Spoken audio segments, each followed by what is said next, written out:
आणि अनेक वेळा जेव्हा आपण गप्प बसतो याचा अर्थ आपलं समर्थन त्या गोष्टीला असा त्याचा अर्थ होतो.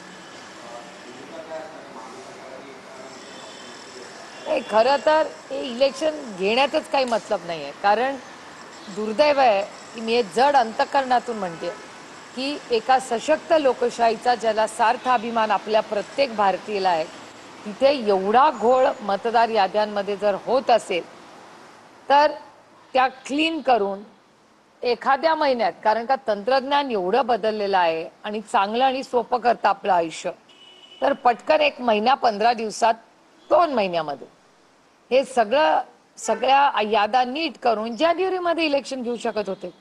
काहीच घाई नाही. एवढी घाई काय झाली या महाराष्ट्र सरकारला? 7 वर्ष घाई नाही झाली. एकदम आता असं काय झालं की जितके आरोप आला धार वाढत गेली तेवढी त्यांना इलेक्शनची घाई झाली.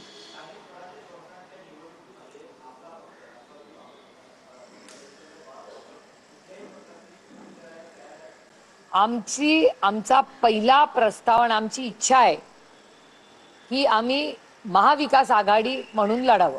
म्हणजे जिथे जिथे शक्य असेल तिथे आम्ही महाविकास आघाडी म्हणूनच लढणार, त्याला आम्ही प्राधान्य देऊ. पुढे आता स्थानिक नेते त्यांचा फीडबॅक काय येतो, काही ठिकाणी काही नाही, काही एखाद्या वेळेस असं असतं की एखाद्या पक्षाला एकटं लढायचं असतं. मग काय होईल त्या परमिटेशन कॉम्बिनेशन पुढे 8-1 दिवसात ते पूर्णपणे स्पष्ट होईल. भाजप सोडून इतर कोणत्याही पक्षाची युती करण्याचा काही चर्चा झाली नाही? चर्चा अशी नाही. अनेक सूचना येत आहेत. अनेक प्रत्येक नगरपालिका नगर परिषदा त्यांच्याकडून कार्यकर्त्यांच्या वेगळ्या वेगळ्या ग्राउंडवरनं सूचना येत आहेत.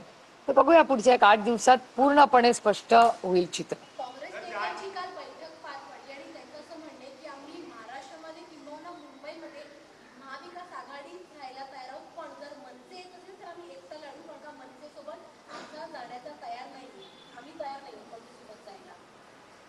इलेक्शन लागलंय का मुंबईचं?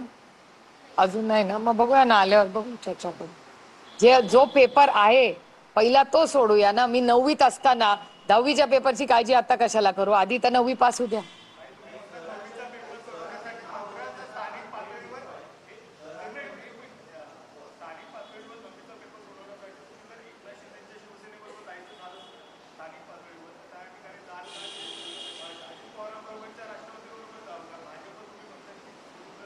असं मी म्हणलेलं नाही. असा प्रश्न विचारलाय मला. मी काहीच म्हणलेले नाही.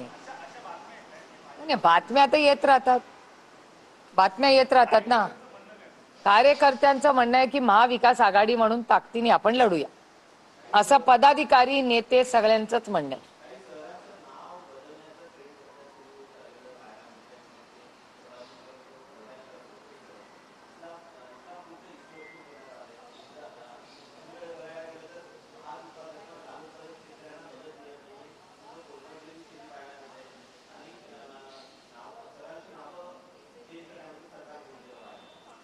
सरकार जर महाराष्ट्रात हे करत असेल तर काश्मीर टू कन्याकुमारी सगळीकडेच करावं ना.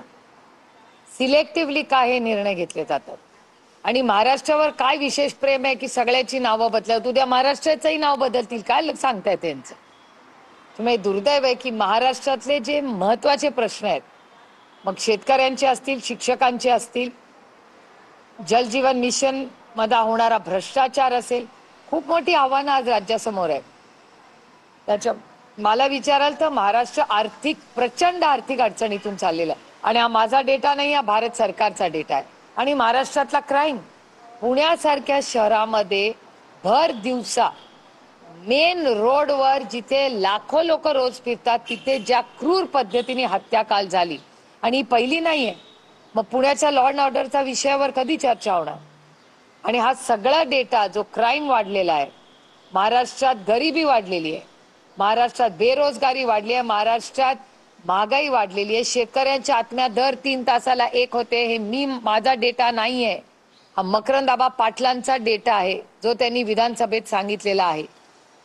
त्यामुळे ही जर परिस्थिती असेल तर शेतकऱ्यांच्या प्रश्नावर काय सरकार बोलत नाहीये? आत्ताच तुमच्या टीव्ही चॅनलवर मी पाहिलं की माननीय मुख्यमंत्री आणि दोन्ही उपमुख्यमंत्री आज एका कार्यक्रमाला कोल्हापूरला गेले, तर तिथे ऊस उत्पादक शेतकऱ्यांनी नाराजी व्यक्त केली. हे चिंताजनक आहे.